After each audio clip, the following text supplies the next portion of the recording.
Hey guys, welcome back. It is so lovely being you. I was visiting Savannah, Georgia, and while in Savannah, Georgia, I stayed at a hotel,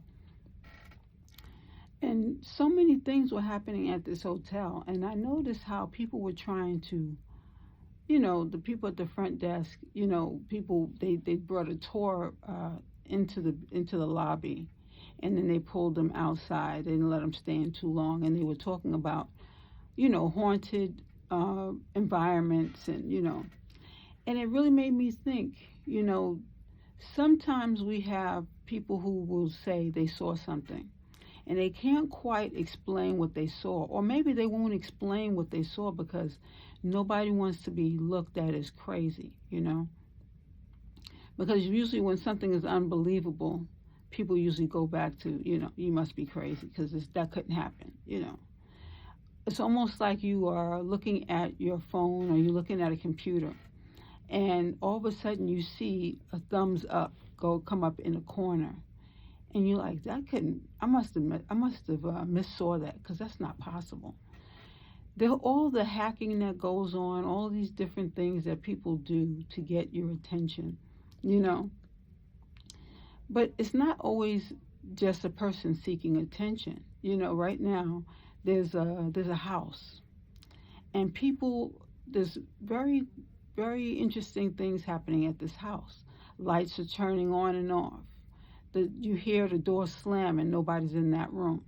All sorts of things are happening at this one house, and the reason why it's happening is because the ancestors are getting fed up. They're upset that the people who's supposed to live in this house, the person who the house was left for, is not in this house as yet. And people are like, what in the world's going on? Do you think someone behind the scenes might have maybe done something to, basically, maybe they set a timer and the lights go on and off, or they have something, something that people might orchestrate in a magic show. Who knows? But people during this time are very upset, and they don't want to let go of the house, but they don't want the person who's supposed to have the house to have it either. It goes back into that self-love journey again. When people are unhealed and they don't believe that, because when God is giving you something, it's for you, it's not for anyone else. So things are not going to go smoothly when you decide to steal something that does not belong to you, you know? Basically, during this day and time, there's a lot of things that go on in families, not in families, friends, whatever. The dynamics are that sometimes when you don't practice within the light, or you don't do the right thing, a lot of wrong might happen because you did not practice what it was that you were taught to do. A lot of people grew up in church, and when they grew up in church, they said these are things you should not do and these are things that you should do.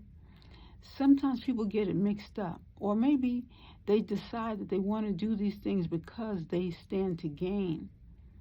But if you do something to someone else and it's not a good action, you don't tend to get good out of the deal. You don't get rewarded for doing bad things. Now, sometimes it might seem like you got away with it, but you didn't. You see that just happened with my eye? That's the point that I'm trying to make. Sometimes you think a person orchestrated something and they did it and they should not have done it.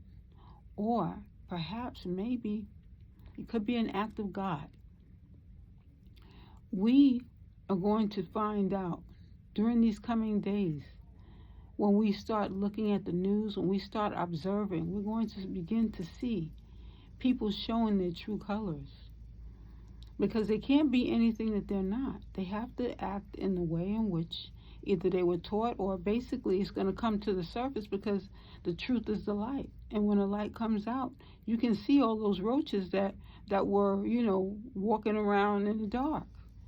It's just, plain and simple as that. What we would like to do is to set the goal. The goal is to try to evaluate your behavior at night when you get in, and try to make better choices for the following day, and pray on it. Pray that God directs us in making the right choices so that we will continue our love journey. We will continue just making the right choices so that we know that the outcome at the end of the day, we would know that, you know what, these mistakes we might have made, but they were mistakes and we can fix the problem because we're going to do better next time. So let us keep that in mind.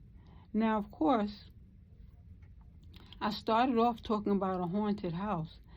Sometimes it's not just a haunted house, it's a haunted heart. You feel guilty for the things that you've done in the past and you can't fix them. You feel like you can't fix them. You can still fix them because all you have to do is go to God and pray on it.